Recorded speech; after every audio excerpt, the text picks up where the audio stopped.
세상에 떠도는 기묘한 괴담들. 첫 번째 이야기. 실제로 겪었던 무서운 실화 괴담들. 1. 기억이 있는 가장 어렸을 때 겪었던 일입니다.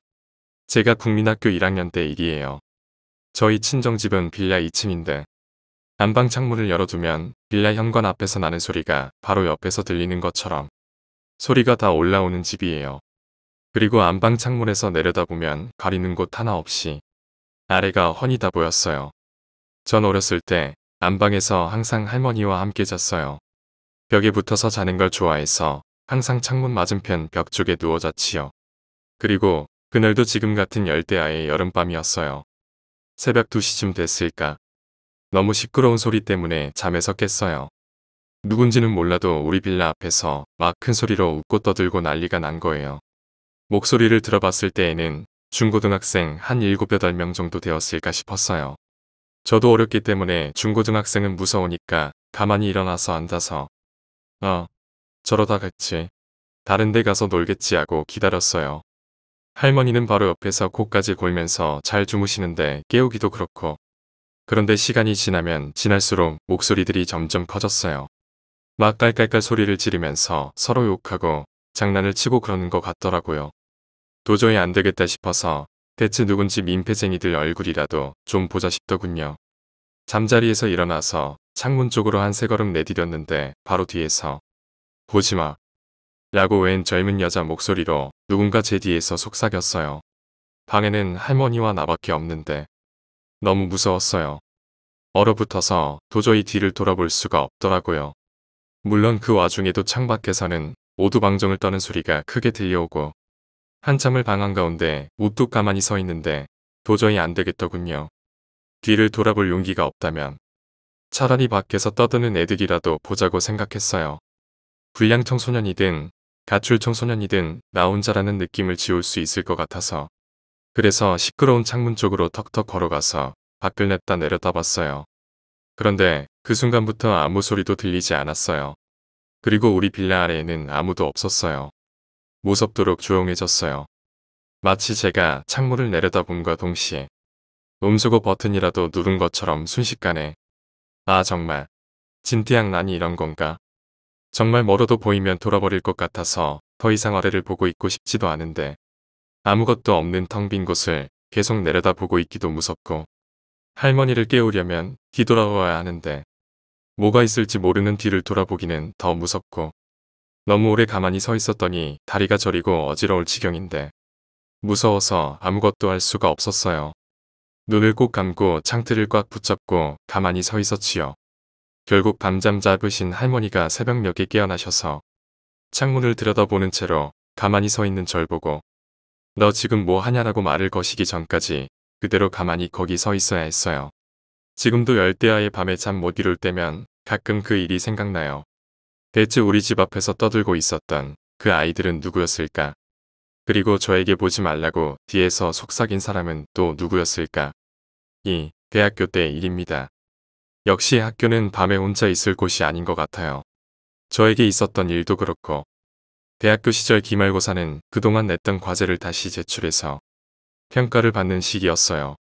그런데 저는 좀 더 잘해내고 싶은 과제가 너무 많아서 마음 독하게 먹고 강의실에 남아서 오늘 밤 전부 해내겠다 라고 결심했어요. 지금은 어떤지 모르겠지만 당시에 저희 학교는 밤 11시 넘으면 각 층의 출구를 자물쇠로 잠그고 사람이 있는 강의실 제외하고 복도와 화장실 할 것 없이 전부 불을 꺼버렸어요. 만약 켜두면 수위 아저씨 오셔서 사람도 없는 곳에 왜 불 켜두냐고 혼내셨어요. 밤 1시 조금 넘어서 물통에 물을 갈러 화장실로 갔어요.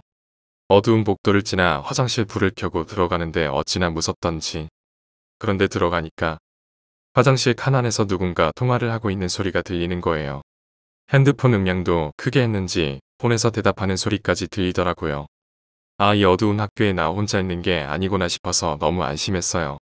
다행이다 하면서 물통을 헹구다가 세면대 위 거울을 본 순간 완전 얼어붙었어요. 거울에 비친 화장실 칸의 모든 문들이 전부 열려 있었어요.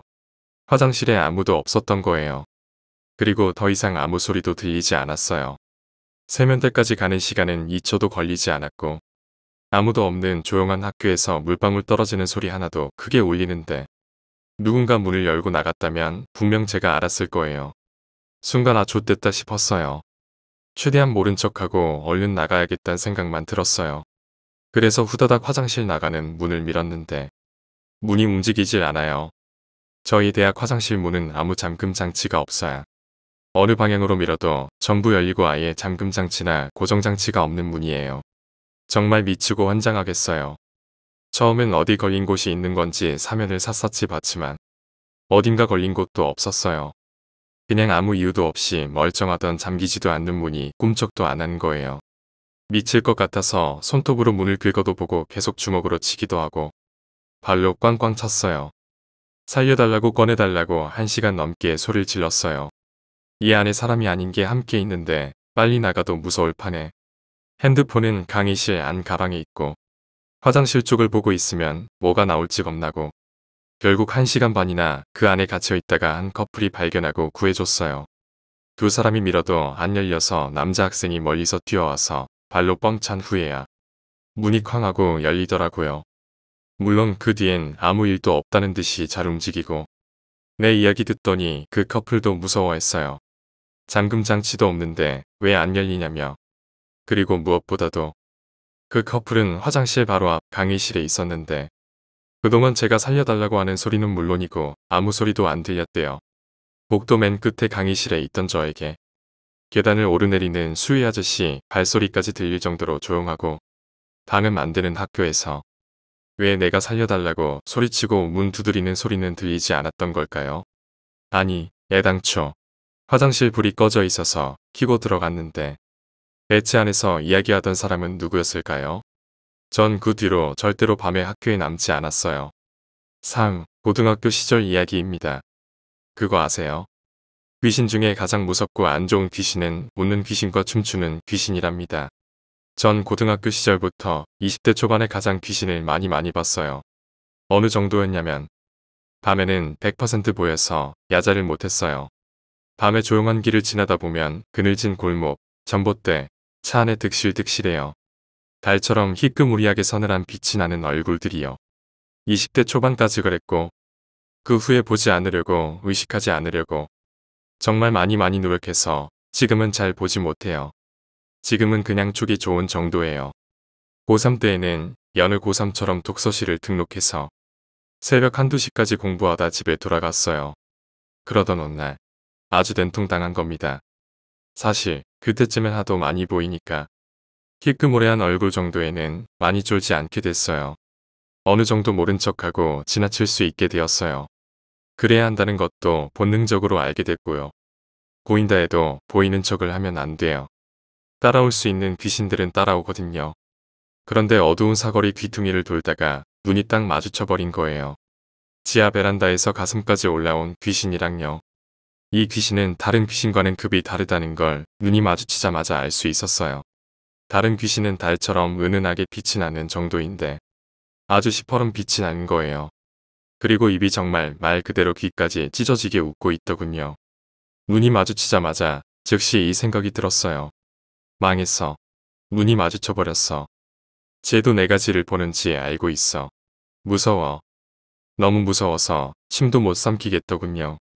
말 그대로 기가 눌려버렸어요. 그래도 어떡해요. 집에 가야죠. 억지로 고개를 돌려서 발걸음을 옮기는 순간 전 발목이 걸려 길에 자빠져 버렸어요. 너무 무서워서 고개도 못 들겠고 일어설 수도 없었어요. 한참을 그렇게 그 골목 사거리에 주저앉아서 고개도 푹 숙이고 있었는데 어떤 아저씨가 보시고 학생 거기서 뭐해? 하고 말 걸어주셨을 때 벌떡 일어나서 집까지 달려갔어요. 다음 날 교복 입고 양말 신을 때 알게 됐어요. 발목이 걸린 게 아니라 잡힌 거였더군요. 발목에 시커먼 손자국 멍이.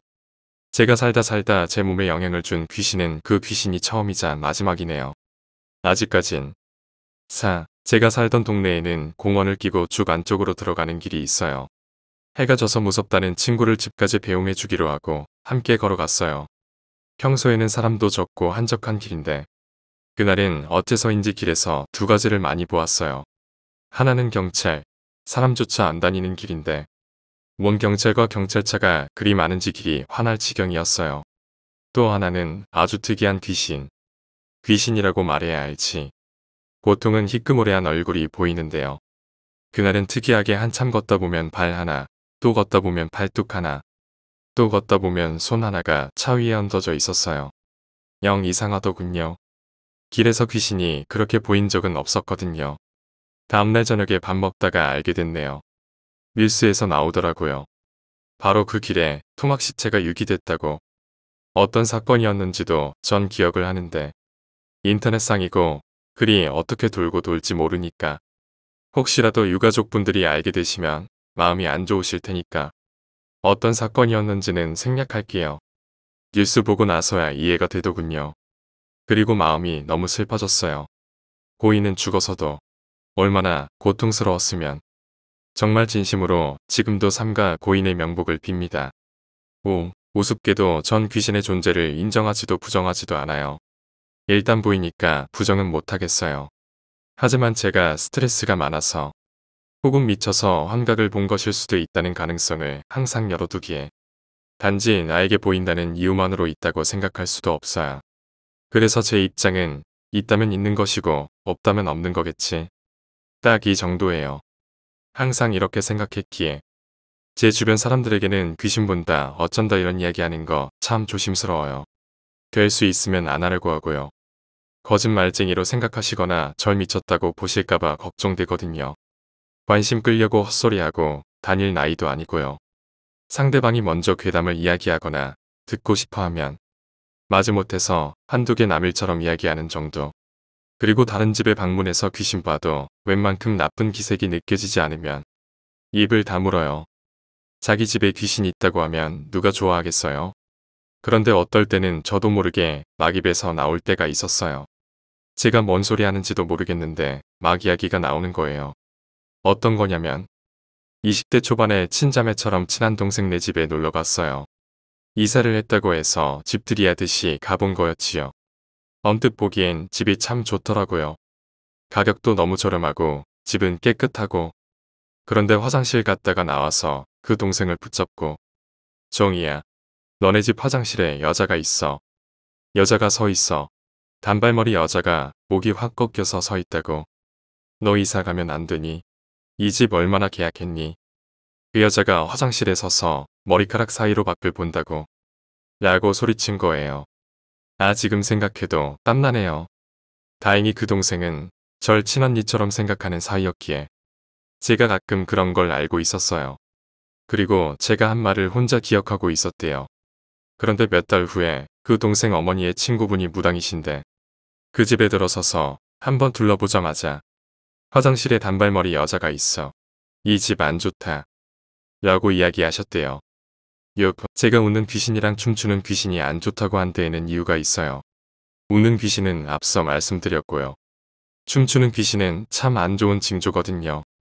웃는 귀신이나 춤추는 귀신이나 너무너무 신이 나서 웃고 춤을 추는 거예요. 왜 신이 나냐? 산 사람에게 해코지할 거니까. 그들에겐 최대의 유희이자 남아있는 목표지요. 기억하세요. 몇 년 전 설날에 눈이 너무 많이 내려서 많은 분들이 고속도로에 갇혔던 일이요.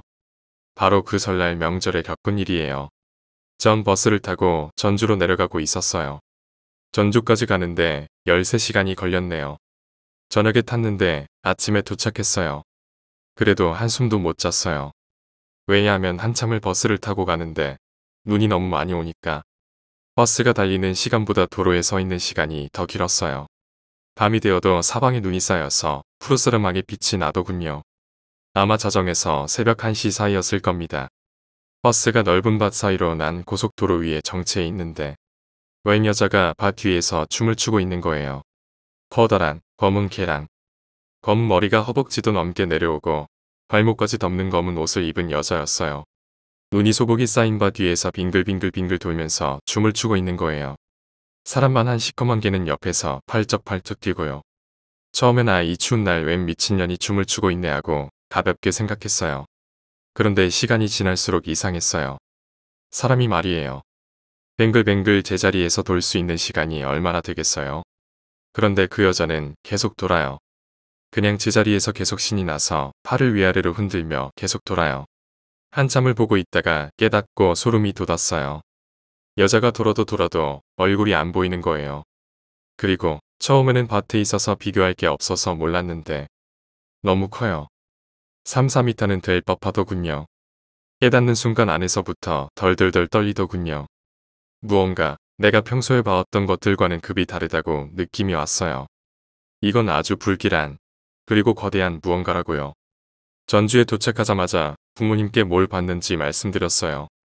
아버지는 그거 뭔가 불길한데 뭔진 몰라도 조심해야겠다 라고 하시더군요. 그리고 그날 낮에 둘째 고모 댁에서 초상이 났다고 전화가 왔네요. 모셔가려고 했던 걸까요? 7. 제가 곁에서 본 절친의 일입니다. 정확히 말하면 절친의 언니예요. 15년 넘은 친구가 있어요. 그 친구에겐 2살 터울의 언니가 있습니다. 편의상 정언니라고 쓸게요. 정언니는 굉장히 어렸을 때 시집을 갔어요. 그 언니 결혼할 때 제가 고등학생이었으니 말 다 했죠. 정언니가 결혼하고 아이들을 낳고 나서 남편분이 갑자기 지방으로 직장을 옮겼어요.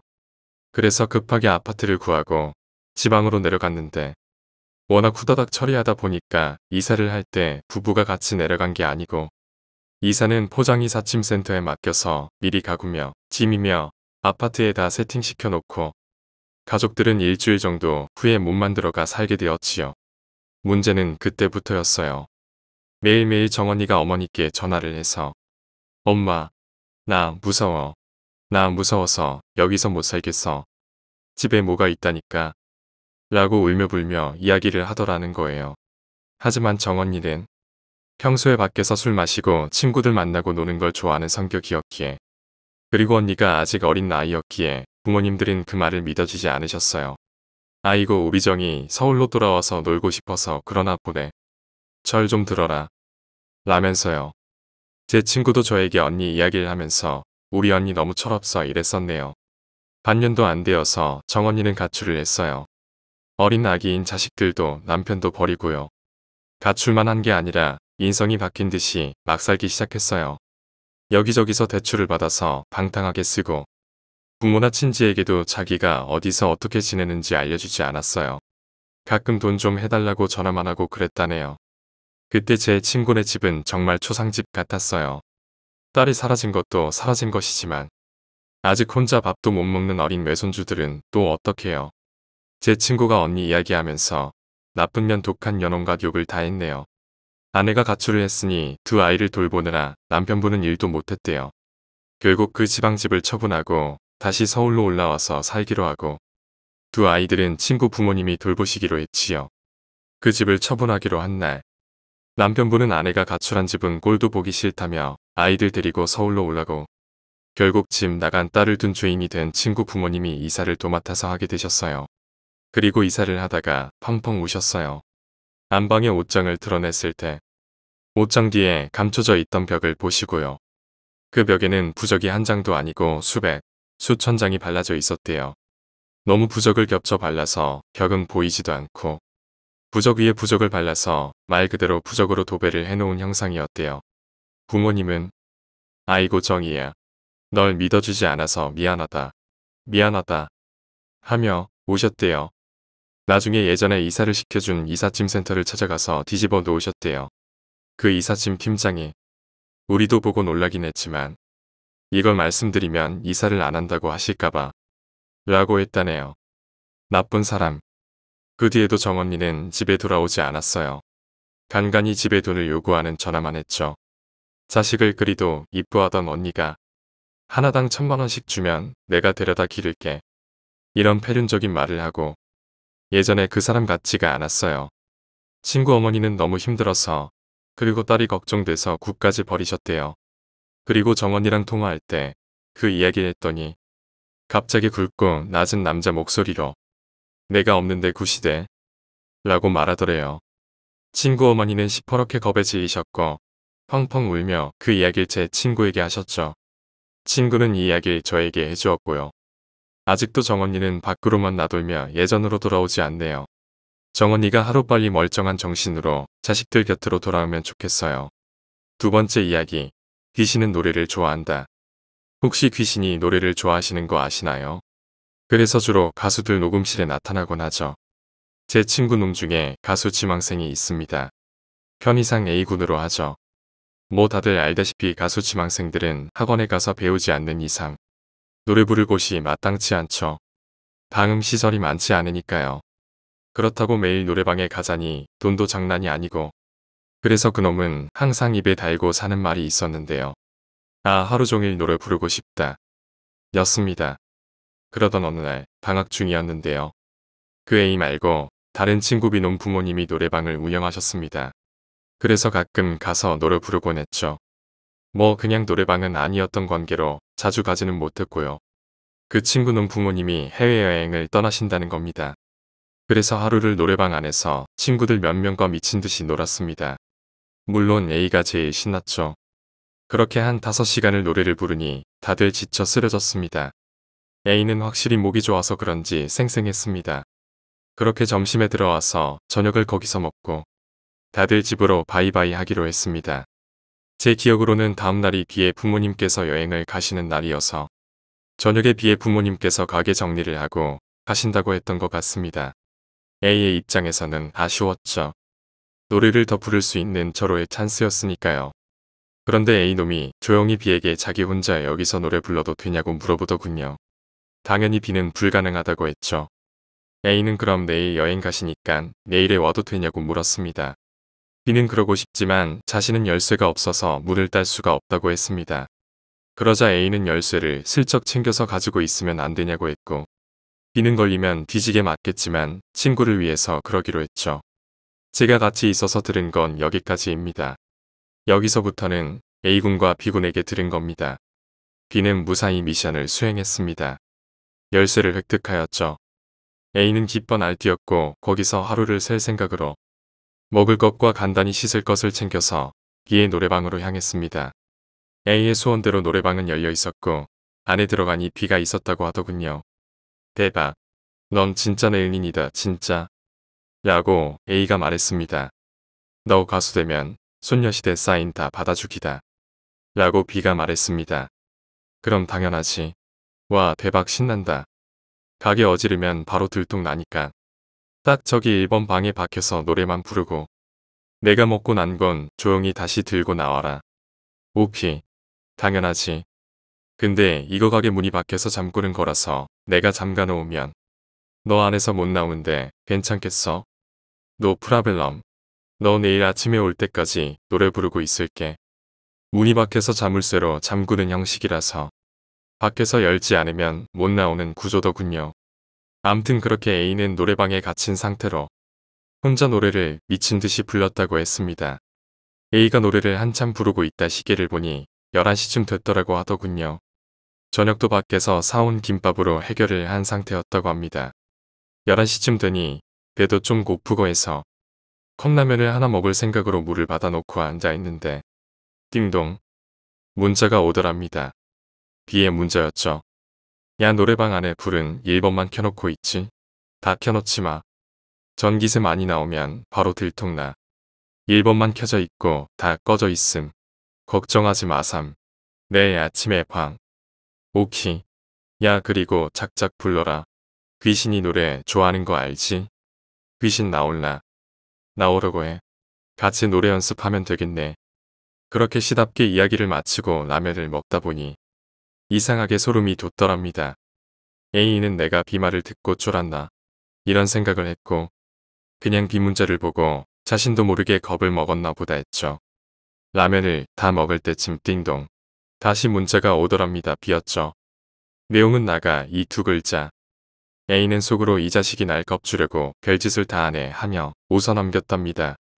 라면을 먹고 다시 노래를 부르기 시작했을 때 그때도 뭔지 모르게 계속 소름이 돋더라고 하더군요. 이상하게 여긴 A는 이상하다.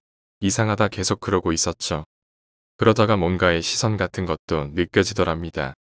처음에는 닫힌 문 밖, 손바닥만한 반투명 유리 넘어서 뭔가가 계속 안을 쳐다보는 것 같은 시선을 느꼈는데 차츰 있으니 뭔가 방 안 구석에서 자신을 계속 노려보는 것 같은 느낌을 받더랍니다. A는 기분이 더러웠지만 그냥 무시하고 노래를 아침까지 불렀다고 하네요. 잠도 안 자고 귀신보다는 노래에 미쳐 있었는가 봅니다. 그렇게 B가 아침에 문을 따고 들어왔고 그렇게 그 일은 끝나는 것 같았죠. 그런데 문제는 B군의 부모님께서 돌아오신 날에 일어났습니다. A가 자고 있는데 B로부터 전화가 와서 깼습니다. 웬일? 설마 들통났냐? 라고 A가 말했습니다. 야, 너 시발 진짜. 솔직히 말해라. 너 그날 진짜 노래방 안에서 노래만 불렀냐? 라고 B가 말했습니다. 진짜 밤새 불렀는데. 진짜? 거짓말 아니지? 나 농담할 분위기 아니니깐 솔직히 말해 새끼야. 이 새끼가 갑자기 왜 이래? 진짜라니깐. 아나 시발, 야 우리 동네 포장마차로 와라. 당장. 뚜. A는 황당했지만 B의 분위기가 농담이 아니란 걸 목소리로 느꼈던지라 바로 나왔다고 합니다. 먼저 도착해서 B는 혼자 소주를 한 잔 마시고 있더랍니다. 야, 뭔 일이야? 갑자기. 라고 A가 말했습니다. 야, 한 잔 마셔라. 라고 B가 말했습니다. 왜 부모님한테 털렸냐? 야, 미안하다 진짜. 아니, 부모님한테 안 걸렸어, 새끼야. 그럼 왜 그러는데? 시발. 야, 농담으로 듣지 마라.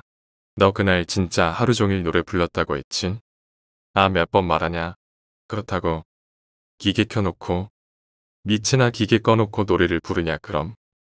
미친 소름. 잘 들어. 오늘 우리 엄마한테 들었는데 엄마가 가게 정리할 때 차단기 내려놓고 갔단다. 혹시 누전사고라도 날까봐. 내가 직접 가게 가서 확인했는데 차단기 내려가 있더라. 너 이 새끼야. 넌 불도 안 들어오는 노래방에서 하루 종일 혼자 뭐 했냐? 일단 친구 B군이 굳이 1번 방에 가서 노래를 부르라고 했던 건 1번 방 기계 상태가 가장 좋았다고 합니다. 그 이유인즉 사람들이 많이 안 써서겠죠. B는 당연히 그 사실을 몰랐고 기계 상태만 좋은 줄 알았으니 그 방에서 노래를 불러라 한 거죠. 이 일이 있고 난 후 B가 슬며시 어머니께 물어보니 이상하게 1번 방에 들어간 손님들은 대부분 방을 바꿔달라고 했답니다. 손님들 말로는 소름이 계속 돋고 이상한 시선도 느껴지고 노래 반주 속에 이상한 목소리도 들렸다네요. A가 B에게 이 이야기를 듣고 번뜩 떠오른 생각이 있더랍니다. 마지막에 B가 보낸 나가라는 문자. 이틀 전의 문자인데 B가 보낸 다른 문자는 다 있는데 나가라고 보낸 문자는 없더라더군요. B도 그런 문자를 보낸 적 없다고 정색하면서 이야기를 했고요. 정리하면 A는 혼자서 불도 안 켜진 암흑천지 노래방에서 하루 종일 노래를 불렀습니다. 혼자서요. B가 차단기를 내리고 불도 켜보고 노래방 반주기기도 켜봤지만 당연히 안 켜지더라 하더군요. 가끔 A를 만나면 이 이야기를 항상 합니다. A는 현재 서울에서 보컬 트레이닝을 받고 있고요. A는 귀신과 함께 노래를 불러서 자신은 꼭 큰 가수가 될 수 있을 거라고 합니다. 그랬으면 좋겠고요.